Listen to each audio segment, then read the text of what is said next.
পরীক্ষার জন্য 7টা দিন সময় পেলাম রে মাবুদ। আজকে মনে হয় কালকে পড়বো, কালকে মনে হয় পরশুদিন পড়বো। এইভাবে করতে করতে 7 দিনের মধ্যে 5টা দিন চলে গেল রে মাবুদ। আজকে যখন জীবনের প্রতি গভীর মায়া দয়া করে পড়ার টেবিলে বসলাম রে মাবুদ,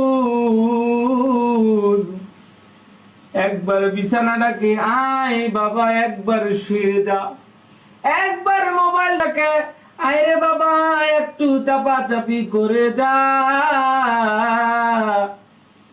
অতঃপর গভীর আগ্রহ নিয়ে যখন হিস্ট্রিক্যাল থট নিয়ে পড়ার টেবিলে বসলাম রে মাবুদ,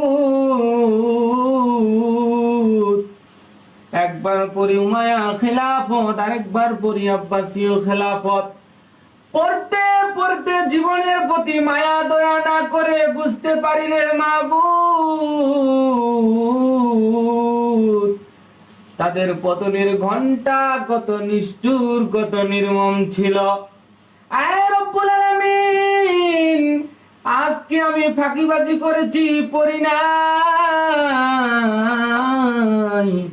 আমার এই দুর্বলতাকে কাজে লাগিয়ে পুঁজি করে আমার সাররা না জানি কখন আমার পতনের ঘন্টা বাজিয়ে দেয়। আয় রব্বুল আলামিন, তোমার কাছে ফরিয়াদ করতেছি রে মাবুদ,